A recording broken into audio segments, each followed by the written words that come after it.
So I live in Foxborough, and there's a place called Omega Pizza, and it is Was it good pizza? It's delicious Greek pizza. Do you know who used to go there? At Foxborough, it could be any one of 800 people who have played for that franchise. Tom Brady. Thomas Edward Brady. So this is how he got into our hearts. Yeah. He was a guy who would go to the local pizza place. Right. And then... Right. He was the first guy at practice. He was the last guy at practice. He would stay there and win championships for 20 years. For 20 years. And we've been blessed and lucky enough to be at Super Bowls where Tom Brady was the most Tom Brady you could ever be. And your most memorable Tom Brady game. Well, I'll even boil it down to a pass. And it was in a Super Bowl. And it was the Super Bowl in Atlanta, not the Super Bowl against Atlanta. It was the Super Bowl in Atlanta against the Rams at the time. And you remember it was a defensive struggle on both sides. And Brady, late in the game, steps back, looks deep for Gronk for the, 900th time in their career. Yes, what chemistry. I know. He threw a perfect ball that only Gronk was double covered, and the only guy who could catch it was Gronk. And the reason why it was a great throw in the Super Bowl. Yes.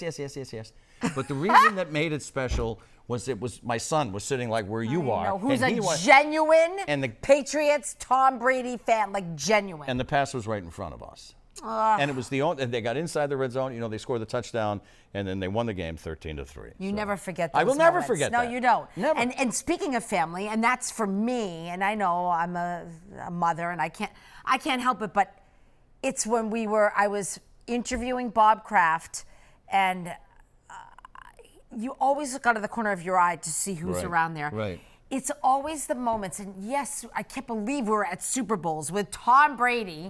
Not that we were hanging out with Tom Brady, we were covering it.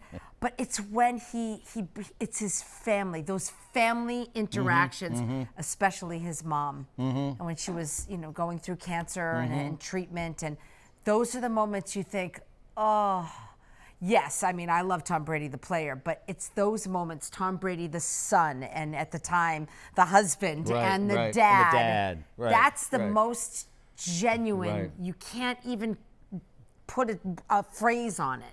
It's so beautiful and so memorable. And I'll give you one last story. Just one last thing. When he first started, I was covering the Patriots at the time, and he became the starting quarterback because you remember Drew Bledsoe got injured and blah, blah, blah, blah, right? He did not want to go to the podium in the big press conference room to do his weekly interview. That's right. No, I'm standing right by my locker, and everyone can stand right by my locker, and that's what we did. Isn't that funny? Right next to all the offensive players. He was right in line with everybody. And I will say that I was not happy when he left. I was not shy about saying. Were you happy when he won the Super Bowl for another team? No. Were you? No. We weren't, but you know what? We are welcoming him back. We love Tom Brady. I love Tom Brady. I love you, Tom. I'm over it. And I cannot wait to bring you back into Foxborough here. This is going to be a very special time. I live 3 miles down the road. I make a really good baklava. Don't eat the cloves. Don't eat the cloves. That's all. We love you, Tom. Welcome back.